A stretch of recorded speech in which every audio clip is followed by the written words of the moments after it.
অনেক সময় এরকম হয় না যে ইনগ্রিডিয়েন্টস ঘরে কম রয়েছে আর সময়ও হাতে খুব একটা বেশি নেই, তো চটজলদি কীভাবে কিছু বানিয়ে নেওয়া যেতে পারে সেরকমই একটা রেসিপি তোমাদের সঙ্গে আজকে শেয়ার করব। একদম ভেজ পনিরের একটা রেসিপি। তো এটাকে চিলি পনির বলতে পারো। তো একদম ভেজ এটা আমি বানিয়েছি।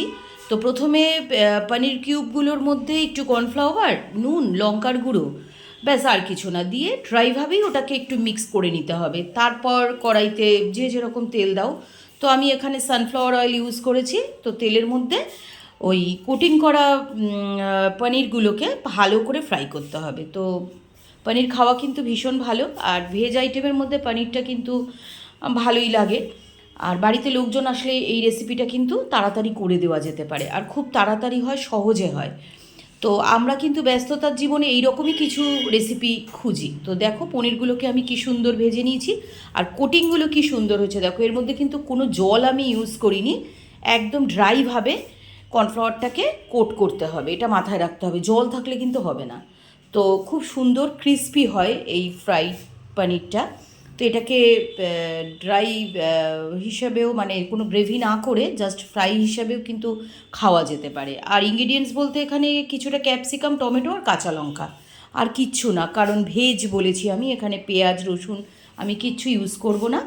এবার ওই পনির ফ্রাই করে নেওয়ার পর যে তেলটা রয়েছে ওর মধ্যেই আমি এই ক্যাপসিকাম, টমেটো আর লঙ্কা যে কেটে রেখেছিলাম কিউব করে, সেগুলো দিয়ে দিলাম। লঙ্কা তো কিউব করা যাবে না, ওটা জাস্ট ছোটো ছোটো করে কেটে নিতে হবে।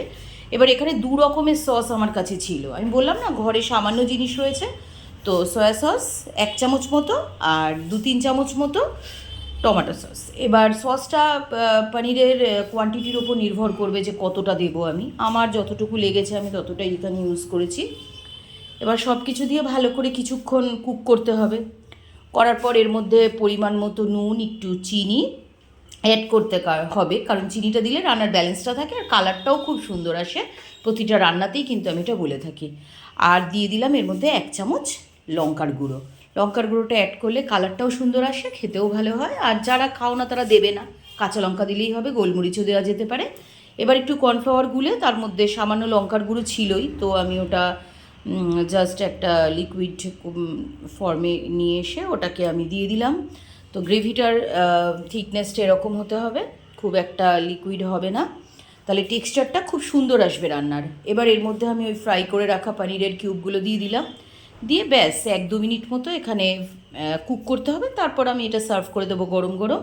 সত্যি কথা বলছি কি, খেতে অসামান্য হয়েছিল, মানে এত সুন্দর হয়েছিল বলে বোঝাবো না। ভালো লাগলে কিন্তু কমেন্ট করে পাশে থেকো বন্ধুরা।